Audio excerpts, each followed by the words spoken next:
Welcome back. We're just a few days into November, and already Christmas decorations popping up all around Indianapolis. On tonight's UnPHILtered, WIBC's Rob Kendall and I break down if it's too early to start putting up decorations. So, Rob, I appreciate you coming on. And full disclosure, the reason why I wanted to have you on, and I appreciate it, is because I was driving into work earlier this week, and I started looking around. I saw all of these places with Christmas decor already. So, well, it's a little early. It's November 1st. Got into the newsroom, started having this discussion, and people had strong opinions. So I said, this might be a good segment. Who can I call in Indianapolis with strong opinions? And that led me right to you. So your thoughts on decorating too early for Christmas, or maybe it's not too early. Well, here's the two things. Number one, you should only get to decorate for one holiday. And you can pick whatever holiday that is, Phil. Okay. You want to blow it all on Easter? Great.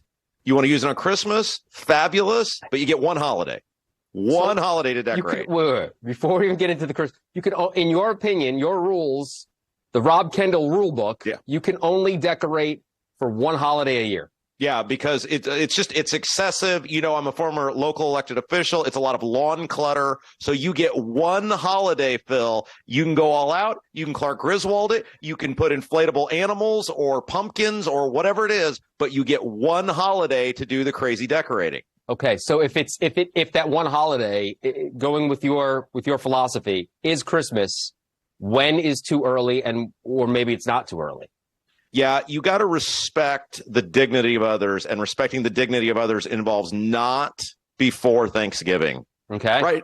That gives you a solid month. Thanksgiving, after Thanksgiving, gives you a solid month. And you got to remember, those lights are kind of distracting for some people. Sure. Some people got music. You got to remember you got neighbors. So anything after Thanksgiving, I think you're okay. Anything before that, you're being a bad citizen. Just a bad person. Yeah. Is that what you're saying? I mean, look at the palatial estate you live in. You've got property values to defend, Phil, and you would not want to risk, let's just say your house were ever up for sale, somebody having to drive past and seeing inflatable animals and lights and running trains and everything else before Thanksgiving. Sure. And that's a whole nother topic on how much you can decorate, because I think it does become a little excessive, especially when you do have neighbors. However, I will say this, my wife and I will be putting up our Christmas tree.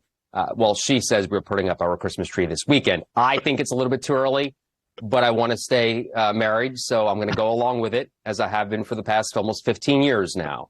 Is that how it works in your house? Is it your say in it is yes, dear, whatever you want? That's how I've stayed married for so long. And you see my wife, so I basically have to just go along with everything she says. Yeah. So I want to get back to your first topic, though. This took me in a totally different direction. Why only one holiday a year?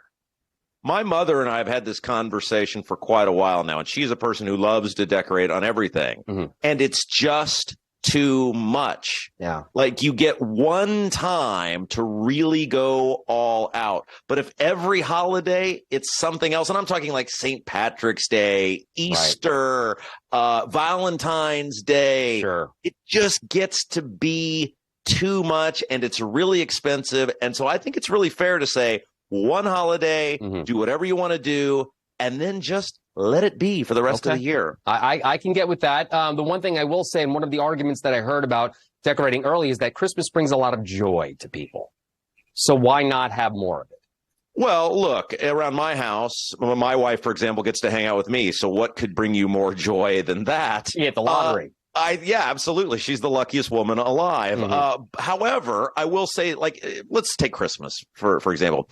For most people, there is a deeper meaning to Christmas that brings you joy. Yes. And I think if the tree and the lights and the trains and the inflatable Santa can help with that, okay. But there's a deeper meaning to Christmas that should bring us joy that doesn't involve those things. Right. I agree with that. All right. I knew you would have strong opinions on this subject, so that's why I'm happy I called. Now, anything else you want to get off your chest? Go ahead. Well, I was gonna ask you real quick. You strike me as the sort of guy, because your son is an outstanding upcoming baseball player. Yeah. That after the gifts are opened on Christmas, Phil and little Sanchez go to the local Plainfield baseball facility and are taking batting practice. True or false? On Christmas Day? Yes. He does get one day off a year. It will not happen on Christmas Day. No, we're trying to dial that back a little bit during the off season. Phil Sanchez, the next Earl Woods. I can see it now.